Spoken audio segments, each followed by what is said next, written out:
Hello, everyone. Thank you for joining. Apologies for like 2 minutes of delay. So, welcome to our webinar Run Single Store plus Local LLM on your Mac for private data analytics with Ollama. My name is Yukti Dwivedi and I'll be your moderator today. One of my main jobs here at SingleStore is to organize weekly AI webinars. We organize 2 or 3 webinars per week. We demonstrate different data and AI use cases, different tools and technologies.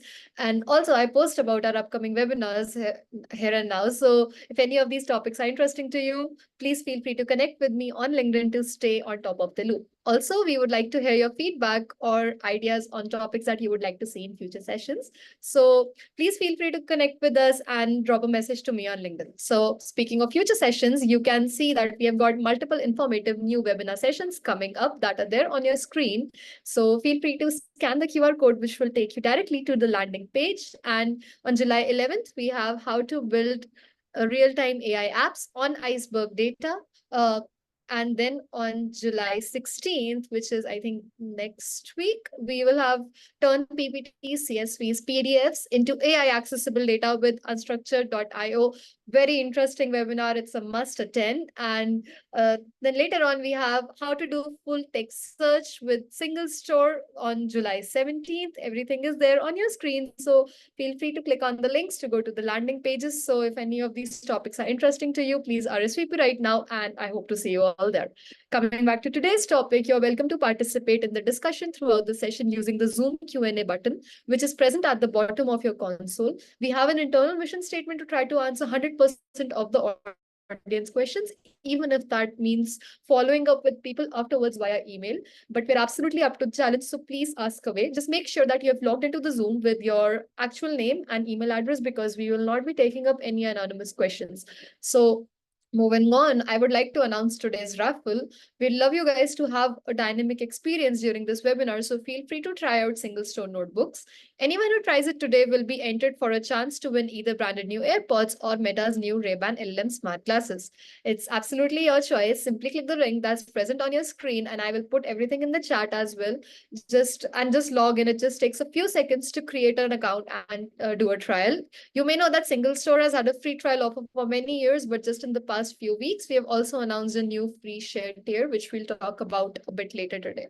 So you might have noticed that we have an auto RSVP feature to our auto RSVP to our future AI webinars feature on our landing pages, which is live on our website now. So if you visit any of these landing pages, there's now a checkbox to auto register, which will automatically add future upcoming Zooms to your calendar, which you obviously don't need to attend, but this is an option for those people that have requested to automatically receive the video recordings and the GitHub links or any other resources that are relevant or useful for the session.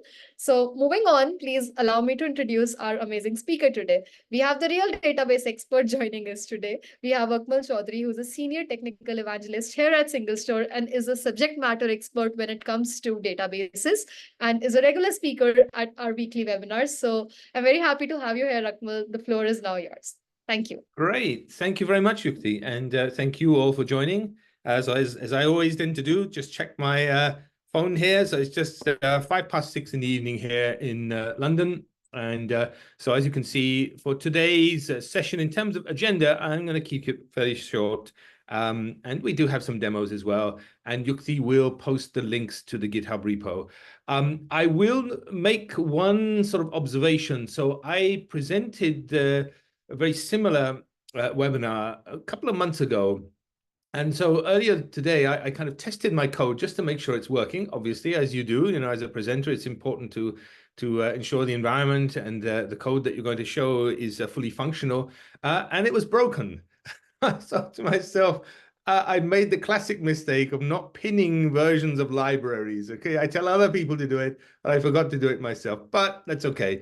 It's just minor things, okay, which I'll point out to you a little bit later on, and give it a day or so, okay, and I'll ensure that the GitHub repo that Yukti will share with you, the notebooks there are updated as well, okay, so everything should be smooth. In the meantime, if you do try it and you come across some errors, my apologies for that, okay, so I will fix those as soon as I can. All right, so let's move on then and just do the standard 2 slides that we show about SingleStore and the product itself. So the history of the company, well, look on the left-hand side here. Okay, founded as MemSQL all the way back here in 2011. Okay, and here we are right over on the right-hand side here at 2024. So although it feels very much like a startup kind of environment, we really are not a startup, I would say. I mean, it's much more kind of middle-sized company, not quite on the scale of Google and Facebook and others. I mean, they are huge. Neither are we a sort of a small company with, a few dozen sort of people organizing and running it. And during this period of time, whilst the technology originally started out and both the company and the product were called MemSQL, focusing very much on in-memory processing for OLTP, subsequently, the product has evolved. So column store, OLAP support added way back here, around about 2015, 2016. And vector search, okay, very popular and hot topic today. Dozens of vector database vendors, pure vector database vendors on the market, as well as everybody else in the world adding vector support. And it reminds me very much of the various technologies that I've seen during my time. So many years ago, I was a researcher working on database performance benchmarking for what at the time was object-oriented databases, the hot technology of the day, Object Store, Versant, Objectivity, Poet, these were the products of their time. And then subsequently, we moved on and it was XML, that was the next big thing. And then subsequently it was NoSQL, that was the next big thing. And today, of course, it's vectors. So one kind of point here is that although vector support, pure vector databases, and, seeing the likes of relational vendors adding vector support as well, keep in mind that SingleStore has had this support here since 2017. Okay, so make that clear to you. So originally this was added as a request from, I think it was a financial customer. And earlier this year, we made some significant improvements and announcements in that space as well. Okay, so just a couple of points here before we move on then. So we are now a 100 million plus annual recurring revenue ARR company. And you can see the revenue here, I would say roughly between 2017, 2018 here, around about the time that vector search was added. I don't think that vector search by itself was responsible for that increase in revenue, but there you can see it sort of fairly steep climb there. And then the number of customers here started to climb very steeply between 2019 and 2020. We do have over 350 global customers now. Many of these are like Fortune 500, Fortune 1000, leaders in their markets. We span all of the verticals as well. Okay, lots of customers in these different domains. I was asked a question not so long ago, is that 350K customers? Not yet. Okay, so we're working on it. Down at the bottom there, you can see some of the investors. Okay, so these are companies that have invested in the technology, and some of these are actually our customers as well. So as I often tell the example, it's like that gentleman that, he bought the shaver and then he liked it so much, he went and bought the company. So I think some of these companies use the technology. They liked it so much, they decided to invest within in SingleStore. Okay. So that's a little bit about the history of the company. And then architecturally, I mentioned the column store support as well as the in-memory OLTP support. And now we have this kind of universal storage, which is able to cope with both of these types of processing, okay, both OLTP and OLAP. And if we take a look at some of the integrations that we have, and this is not an exhaustive list, by the way, okay, these are just some examples. So Kafka, for example, we've discussed that and demonstrated that in past webinars. Apache Spark, okay, in terms of transformations, machine learning, and then maybe other sources of data as well, where you may have sort of S3 bucket or Hadoop HDFS, for example. And the animation here really showing this concept of pipelines, the ability to ingest data from these external sources at speed, at scale, and in a sort of parallel way. Okay, so you can get vast quantities of data into the product. We do work on all three major cloud providers, okay? AWS, Google Cloud, Microsoft Azure. Typically, I usually say at this point, I'm going to use AWS today. Well, I am, but Ollama is not quite working in our environment. Okay, it's something that is in development and hopefully available soon. So the title of the webinar is really pointing to the fact that we're going to run Ollama standalone in our own private environment. Okay, so we'll say more about that in a couple of minutes. The product can be run on-prem as well. Okay, and there's a Docker container too if you want, but seriously, the quickest and easiest way to get started is just to follow the link that Yukti has shared in the chat. Sign up, okay? Literally, it's less than a minute of your time. And if I just momentarily just switch to the tab, I mean, it will look something like this. So you can either use Google or Microsoft, or do it the old-fashioned way in terms of first name, last name, and come. It says company email address. I think it will accept pretty much anything there. And you will get an account, okay? And once you sign into the portal, it'll look something like this, okay? So we'll come back to this in a couple of minutes. I'm not going to use this so much today. So if you're a regular, you'll know that we tend to demonstrate a lot using the portal. But we are going to be using Ollama outside this environment, although I will be running a database system inside the cloud environment. Okay, so other things. At its heart, it is very much a relational database management system, but has support for other data types as well. Okay, so this is this multimodal capability, geospatial, time series. Again, we've covered these in past events. JSON support. That is something actually I discussed yesterday when we were talking about a comparison against Postgres, for example. And JSON support has been in the product for some time, much better today. Because of this concept of seekable JSON, okay? So you can store vast quantities of JSON data and be able to access it really, really fast. In addition to the SingleStore Kai, which is the MongoDB API compatibility that we now provide as well. Full text search through Lucene, okay? And that received a bump recently. So if you attended the unfreeze your data, you know, the iceberg event that we had just very recently, then you will have seen the announcement relating to that. And of course, vectors as well. Okay, so oops, sorry, let me trying to be too clever there. There we go. Vector support. Finally, just to wrap up then, real-time decisions, AI apps, dynamic experiences, dashboards, ad hoc queries, machine learning. I use the built-in Jupyter environment within the portal extensively. And today we are going to be doing it outside, okay, for reasons which we'll discuss shortly. Okay, so that hopefully gives you a reasonably good overview of both the product, some of its capabilities, some of the integrations that are available, and that it really is much more than just a database management system now. You know, it is a platform for end-to-end development. Okay, so powering data in AI applications today, well, typically you might start off with a single database system, for example. Let's, for the sake of argument, assume that, you know, it could be either, say, Postgres or MySQL, for example, and maybe you've got some batch ingest there, and perhaps you need some operational requirements as well, which product may be able to manage quite adequately. Subsequently, you need JSON support, for example, or maybe some caching to speed up that. And I've come across many examples in the literature, customers and case studies where, for example, people are using Redis as a fast cache in front of MySQL, for example, to speed up certain operations and queries. And then maybe you need to do some searching, you know, the Elasticsearch, for example. That might be a requirement. Perhaps you want to stream data in, you know, maybe an integration with Kafka is something that's required.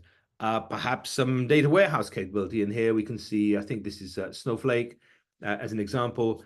And last but not least, maybe, you know, you want to do some stuff with Spark, for example, or perhaps add vector support. You know, perhaps you want to use something like Pinecone, Weaviate, or one of these pure vector databases. So overall, this kind of database sprawl becomes quite a challenge.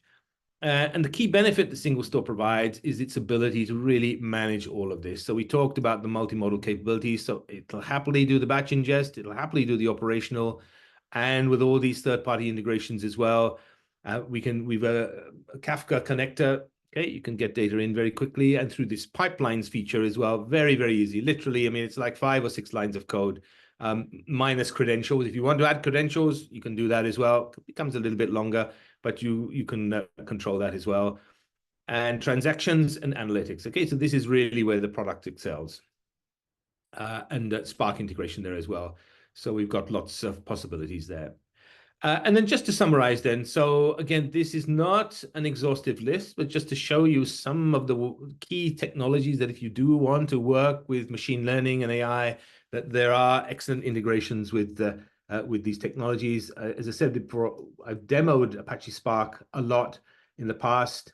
We can do the Python and machine learning libraries, scikit-learn, and if you want to do plotting, Plotly, Matplotlib, Seaborn, etc., using the built-in Jupyter environment. The vector functions, if you want to do vector work, by default, you get the, and out of the box is the dot product and Euclidean distance. Cosine similarity is very easy to add. And one of the nice things is that if you have some additional, machine learning requirements or other distance metrics that you want to use, you can code that up in, say, C, C++, Rust, for example, package that up, upload that into the database system, and the engine will treat that as a UDF. And the example there is something called Veda, which I've demonstrated. It's a sentiment analyzer. Okay, Valence aware dictionary and sentiment reasoner. I think that's what it stands for. It's been a while since I used it. And that is something that I've demoed using Rust, for example, and again, package that up. So it's perfectly possible to extend the capabilities of the engine ad infinitum. Really, you can do that. And this code runs in a separate space from the engine. So in the event that there's a bug or there's a problem, your entire system doesn't come crashing down, okay? It is run in a separate space. And then just one of the examples of the large language model providers that we've demoed quite a lot in the past is OpenAI. Today, we're going to use, I think it's Llama 2 and Mini-LM to do both the kind of chat, if you like, and generate the embeddings, but that's going to be outside the SingleStore environment. Okay, so one of the issues that and questions that comes up repeatedly, we see this very common, is that people's concern about sending their data over the wire across the internet to these LLM providers, and yes, you can get your results back, but what about having some level of protection, having some security, having the opportunity to control the data that you own? And so one question I think that we often get is, do these LLM providers retain your data? I think it used to be the case that certainly OpenAI had something on their website to the effect that they do not retain your data unless you give them specific permission. More recently, I have heard cases of some of the data being retained by some of these LLM providers as a way to train their data. But again, you need to read the fine print. You need to understand that, and to, if that is not something that you are comfortable with, and in cases where you are dealing with sort of confidential information or personally identifiable information, then this could be very, very serious, and something that you might want to think very seriously about how to mitigate that, how to deal with that.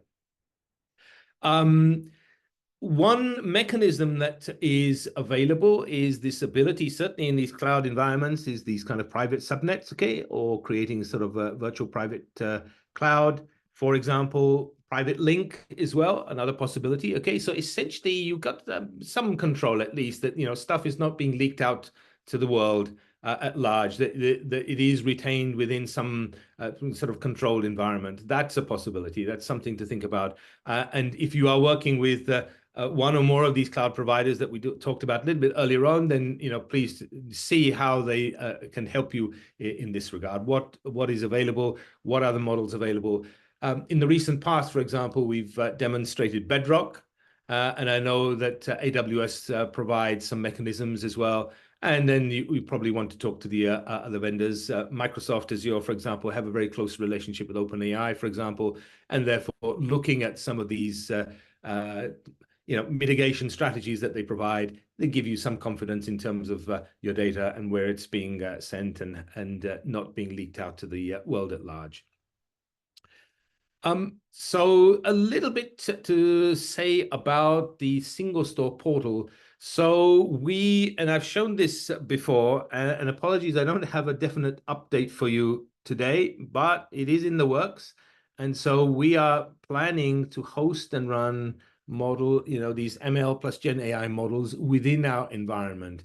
And initially, I think probably open source is the way to go. So having the opportunity to run Ollama, for example, or some of its associated technologies within our environment, I think that's a must-have and probably an easy way to leverage this. Longer term, we may have support from other commercial vendors as well, but it's something that's in development and something to watch out for. So we do have the SQL and Python notebooks. I've talked about that already, mentioned that a few times, and then you can run your code directly. If you're familiar with things like Matplotlib, Seaborn, etc., very easy to build dashboards. If you have heard of Dash, for example, which is the kind of commercial offering from Plotly, there is ability to access that within our environment as well. So that's something that's available. And although we've been offering kind of CPU support within our portal for some time, GPU is on the way as well. Okay, so that will give you again some possibility to switch between different sort of processor types, depending on what you want to do. Okay, so CPU Intel is already supported.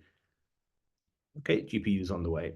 So all in all, there's a great mixture there of things that are already available and things that are in the pipeline. And I think if you're a developer, once all of this comes to fruition and it comes to, it's all GA and available for you to use, I think you'll be very pleased with the end result.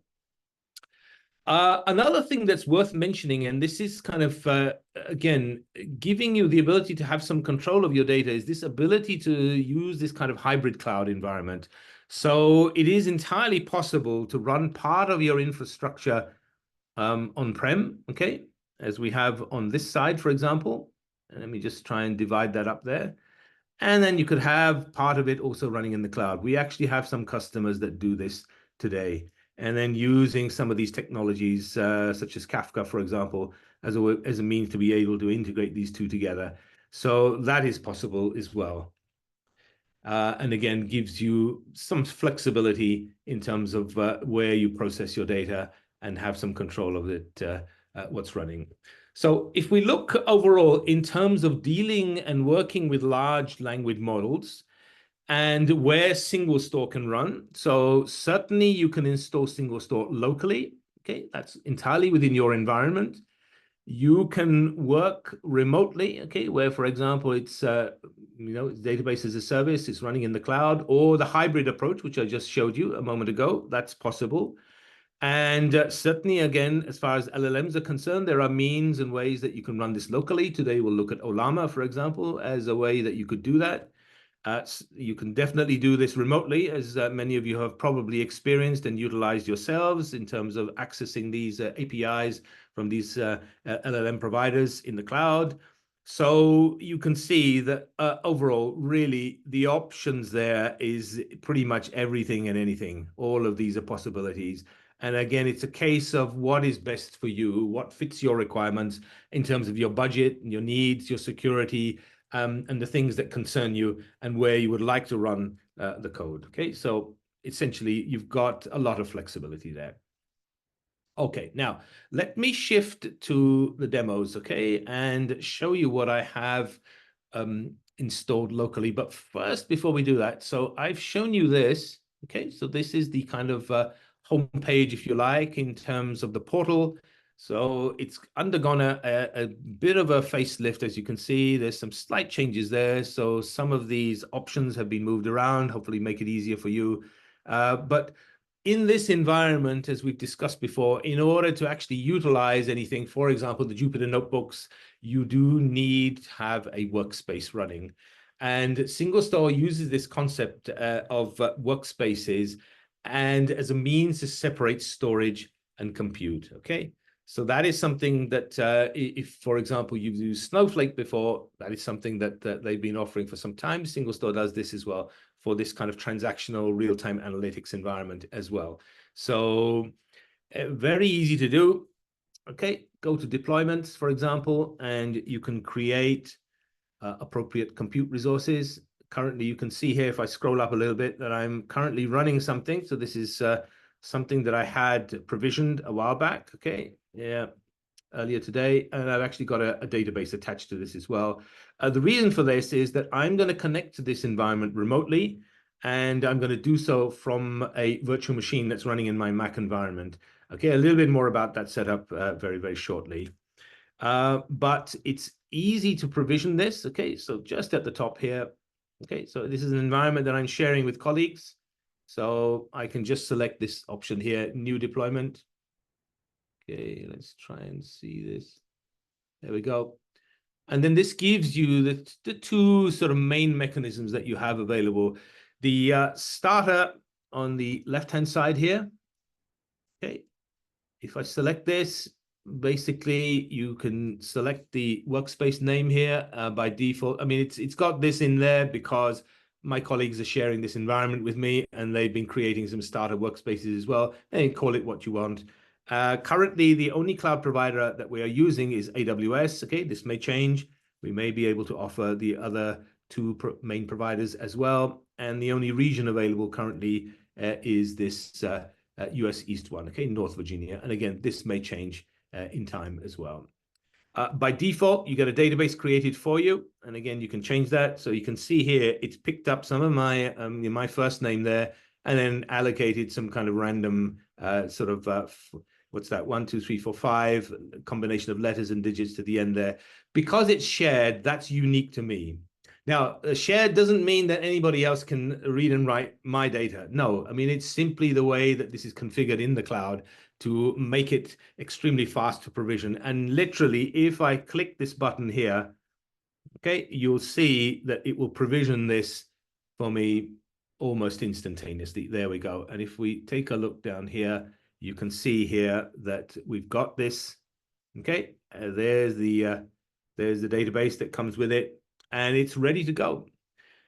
One key point that I would point, there's something important here that I need to mention to you, okay? Just as you start to use it, it might be something that you trip over, is just here in terms of, you've got various options here in terms of the type of client, CLI client, for example, IDE. You will get all the connection details that you need. Let me select the first one here, okay? And it's going to create a user for me here.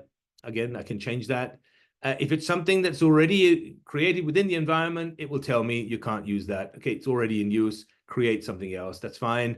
And by default, it will give you a password here as well. Again, you can change that and just say create user with that password. You will get the connection details here. Okay. And the thing is that in this particular case, if we take a look at this, it has this okay, sorry, my magnifier is not quite showing that well, but I'll try and highlight it using an arrow here. By default, because we are MySQL Wire compatible, we use 3306 as the port. That's normally the standard one to connect to. In this case, it's allocated 3333.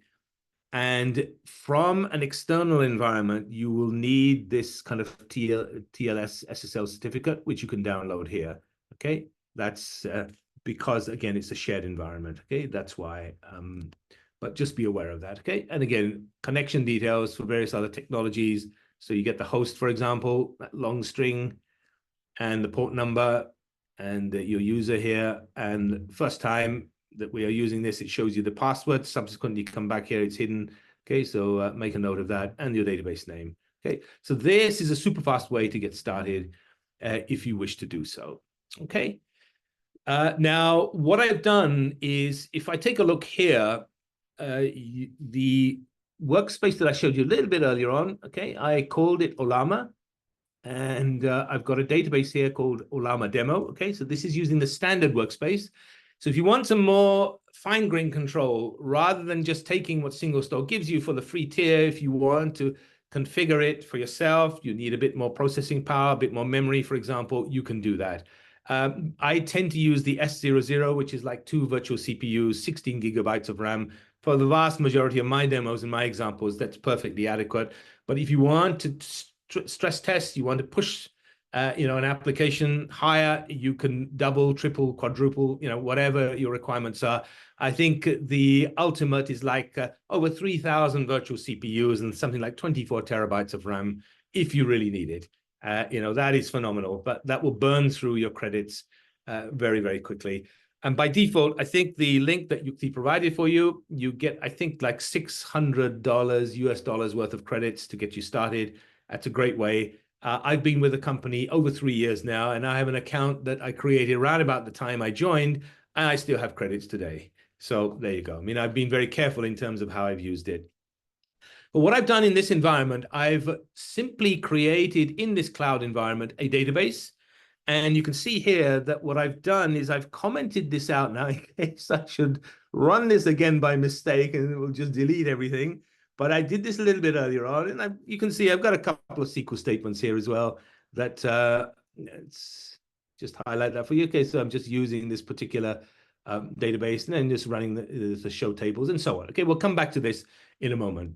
All right, now I'll minimize this for you, and you should still be able to see my desktop. Okay, and Yukti, keep me straight. Okay, so please tell me if you see any issues or problems there. But within my Mac environment, I did try to install the Ollama. Now, I had some issues and problems, I think partly because my work machine has got a lot of other things installed as well. And unfortunately, there's some incompatibilities that I came across. And so this is a word of warning. Again, you need to ensure that A, you don't mess up your existing configuration, or B, if you have a means to be able to do so, such as I have here, for example, running a virtual machine is probably a lot more sensible and one way that you can mitigate some of the problems and issues surrounding this. So all I've got here is Ubuntu running, and this is using VMware Fusion. And what I've got inside this environment, it's box standard Linux. It's a clean install, and I've got Jupyter, classic Jupyter, installed and running. And I've gone through a series of steps just to install Ollama. Okay, again, we'll cover that in just a moment, so I'll show you that. And all I'm simply done is just set up a couple of things here. So I've done the standard in some LangChain, okay, is what I'm going to use. And Ollama here, okay. So this is possible through the Jupyter Notebook. And as I mentioned a little bit earlier to you, that I would be honest with you and give you the details of where I became unstuck is that when I originally configured this and ran it, those are the only two things I needed, just LangChain and Ollama. The entire notebook worked perfectly. I didn't have to install anything else. Earlier today, when I tried to run it again, it was complaining. And so what I had to do here was add this LangChain community and also add SingleStore DB here. And then it was happy, and it would let me sort of execute the commands here. So we just do a little bit of import here. We import Ollama, okay? We import these vector stores, okay? Because we're going to use SingleStore DB. And the distance strategy, okay? So today we'll use Euclidean distance, okay, as the means. By default, I think it's set to .product. You can change that, and you'll see that momentarily in the code. And we're going to use Ollama embeddings as well, okay? And then the two sort of what I'm going to use here is all mini LM here, okay? This is for creating the embeddings, okay? That's about 45 megabytes in size. And then for my LLM, I'm going to use Llama 2 here. And that's roughly 3.5, that sort of order, 3.5 to 4 gigabytes. It's a one-time download because you can see here, I mean, it's shown the status as success, Okay, so Ollama keeps these in a particular directory, and you can utilize these again and again, okay? So you can take a look at this from the CLI as well. Once Ollama is running in the background, which it is. And then simply the next point here is just to take some examples, which are taken from the Ollama website. So I've got like 6 lines here representing documents, if you like. Okay, it's the easiest way. Okay, everything to do with llamas. I am simply telling the system here is that, okay, create me some embeddings and use this all mini LM in order to do that. And then just tell me what is the length of these that you're using as well. I need this information in order to pass this over to LangChain, so that subsequently when it's creating the appropriate table within SingleStore to store it, that the dimensions for the vector type are the correct length for the length of the embeddings that it's creating. And one important point to note is that SingleStore is not limited in terms of the embedding length, the number of dimensions. It can be as large as you want. I mean, in theory, okay?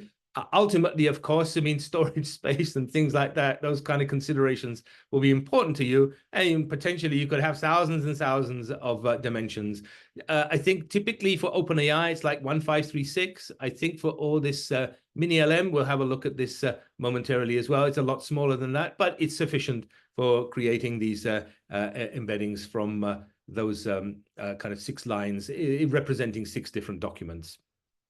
And then here's the magic. Essentially, this is doing all of the hard work for us. We are just simply taking both the documents, the original documents, as well as the embeddings, and we're passing them to LangChain, and we're just simply telling it, create this table here for us. And the distance strategy we want to use, okay, the means that we are going to use to be able to determine whether things are similar or not is Euclidean distance. Yes, use a vector index. And then that dimensions that we determined a little bit higher up, we pass that in as well, so that when it utilizes the vector type, it will create that according to that size, okay? And that's all we need to do. And you can see that from a developer perspective, very, very simple, very straightforward. It takes care of a lot of the plumbing, the hard work, everything that you might have to code yourself. I'll show you an example of how that looks if you were to do that. But this essentially takes away a lot of the drudgery and the difficulty because it manages all of this for you. Once that's done, we are ready. We can simply ask a question, okay? This prompt, what animals are llamas related to? And this will do a search based on this distance strategy, okay? Euclidean distance here, okay? And then we get back this result here. It says here, llamas are members of the camelid family, meaning they're pretty closely related to kunas and camels, okay? And then the final step here is to actually utilize the LLM here. So we've got an answer that's been returned, and we're simply saying, okay, use this data that's just been returned above, okay, this sentence that we've had, and then take the prompt that we had just above here as well, as a means to embellish, find us more information, and this is the response that it comes back with. So as you can see, quite a bit more detail than our simple sort of result above, which was simply interrogating the database and looking for a perfect match or a good match to what we were trying to ask. So this is running entirely within my virtual machine. None of this, both in terms of the LLM as well as the embeddings, are being generated in my local environment. I'm not going out anywhere. The only thing that's going out is the connection to SingleStore in the cloud.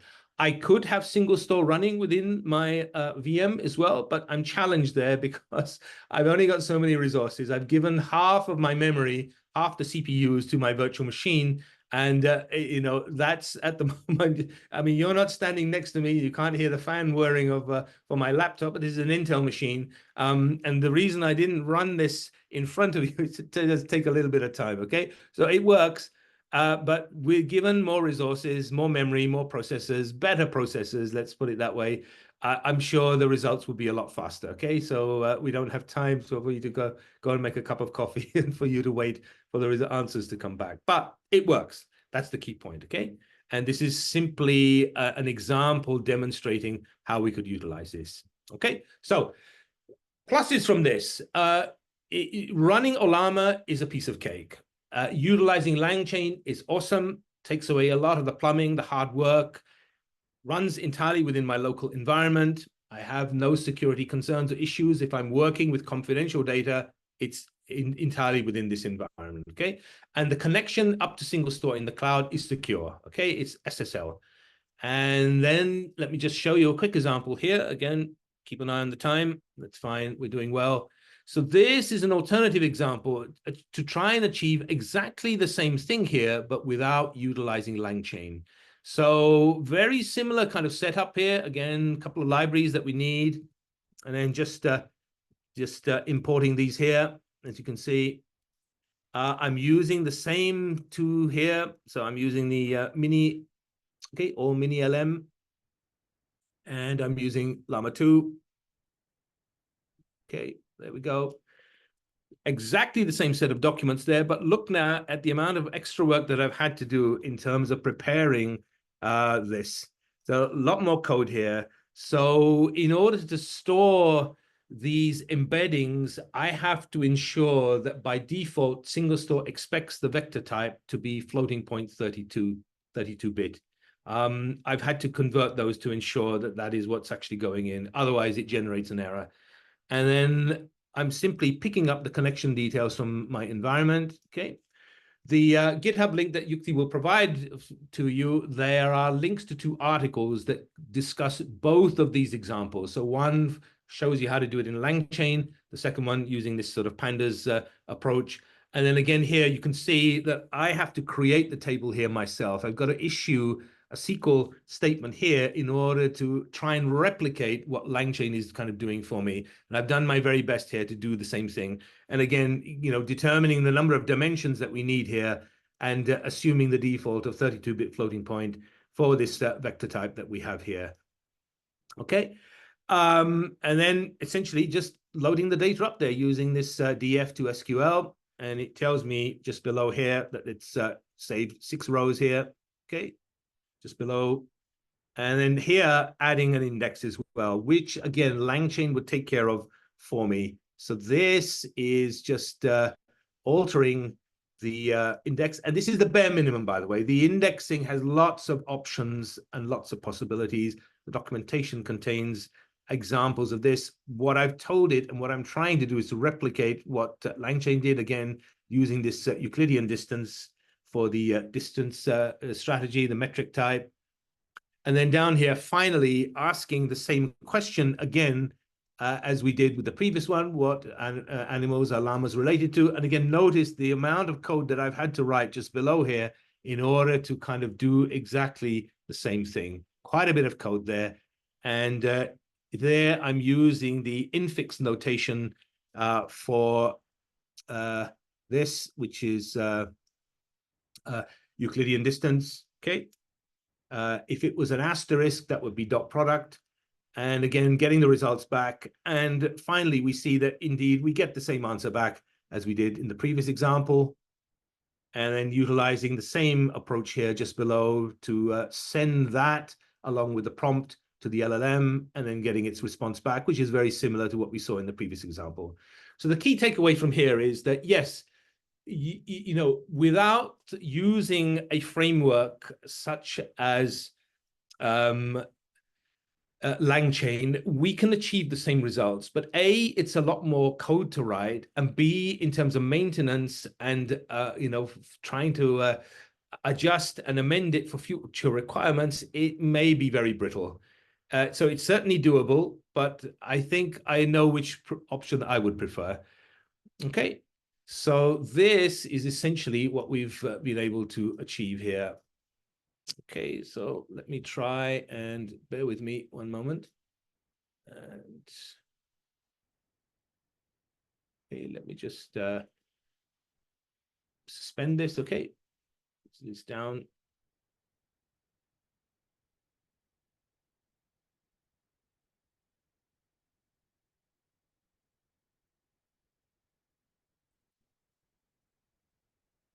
Okay, apologies. Let me just try and get my mouse back.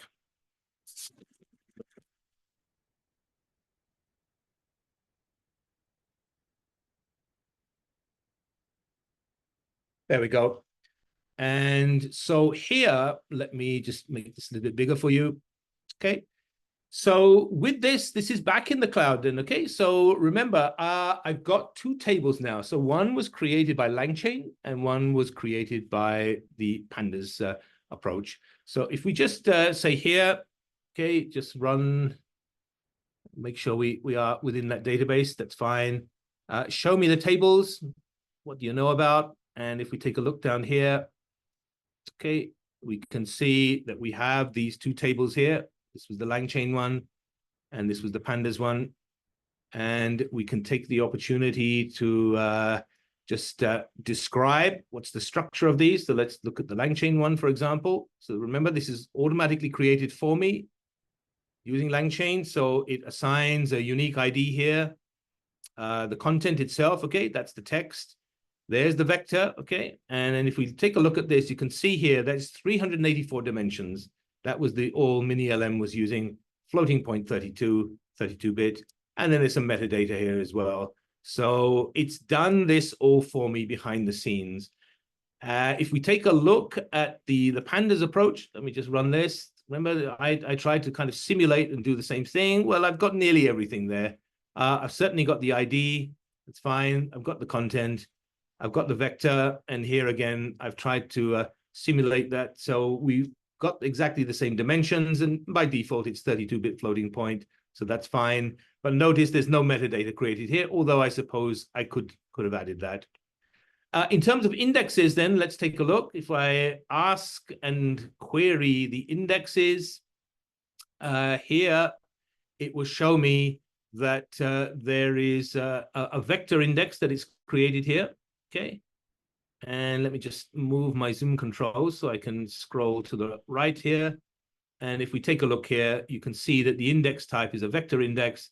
And if we take a look at the index options, it's the Euclidean distance. So that's been created for us by LangChain.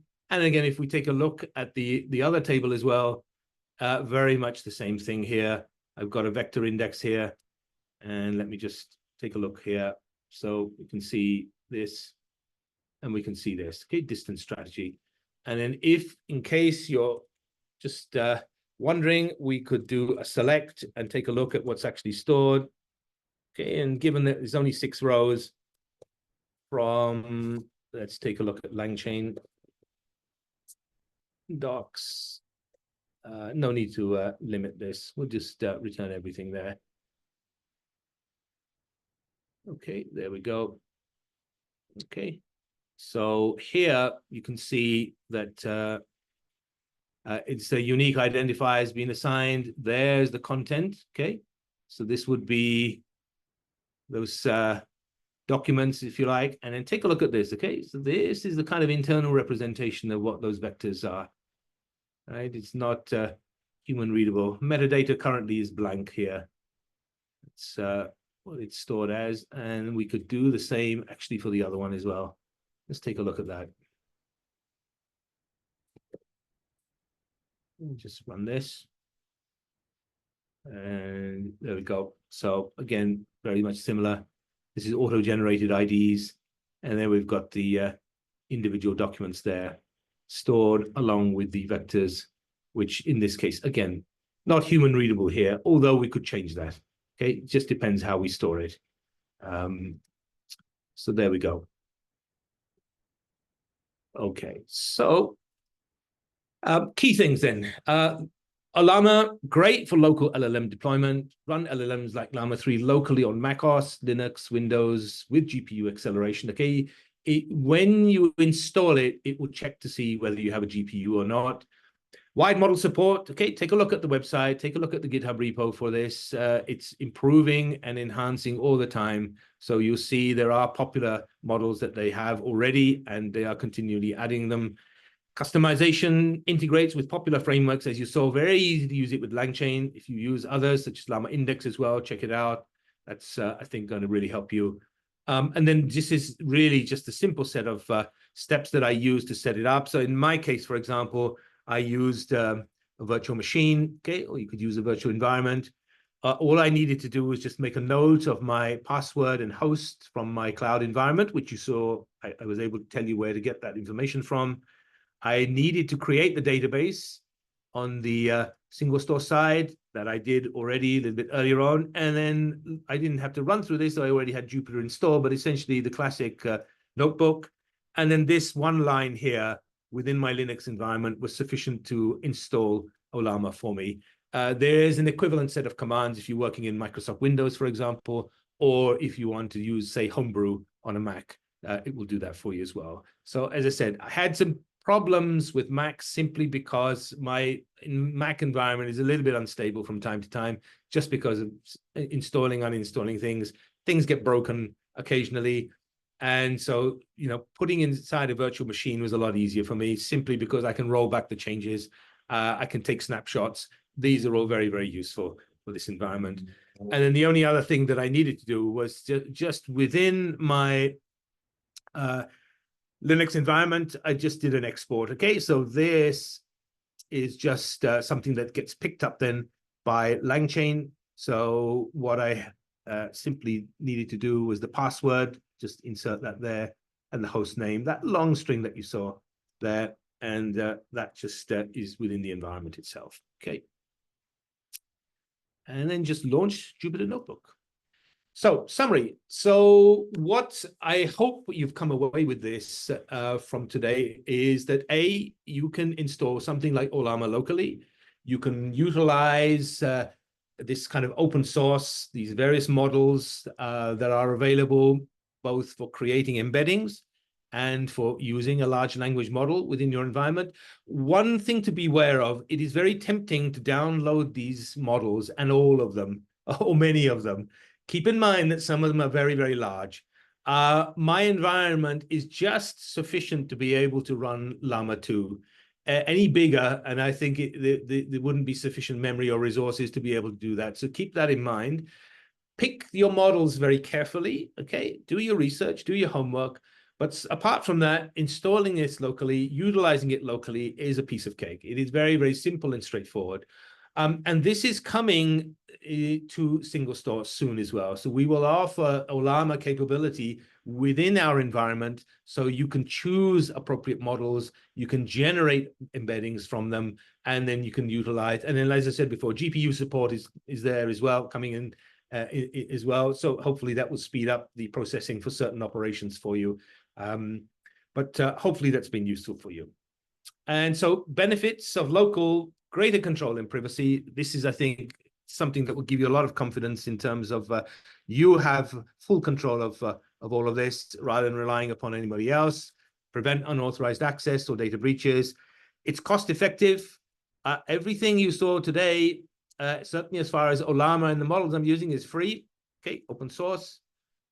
Faster inference times and reduced latency because you are now running it within your own environment. Now, my environment is not ideal for doing this. Running inside a virtual machine on a Mac and giving it half my memory and half my CPUs is probably not ideal. I'm sure you'll have much better resources to be able to do that. And again, gives you great scope in terms of customization and fine-tuning as well, okay? Because now you have control of the environment and you can choose how to go about doing that. Okay. There we go. My favorite quote from Arthur C. Clarke: any sufficiently advanced technology is indistinguishable from magic. So sometimes this stuff is just awesome, just works.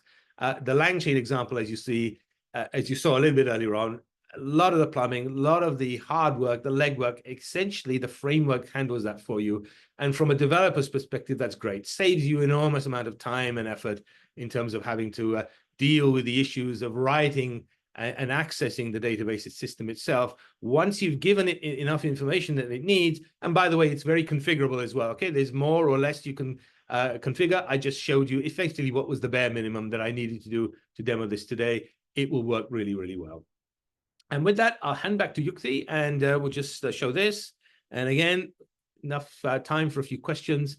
So thank you very much for your attention. And as I said before, I will fix the GitHub code.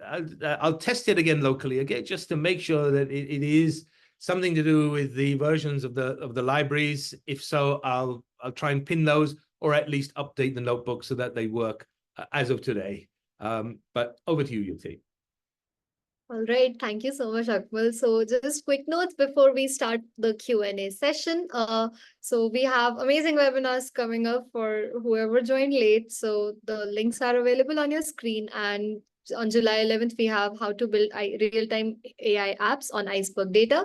And on July 16th, we have turn PPT, CSVs, PDFs into AI accessible data with unstructured.io.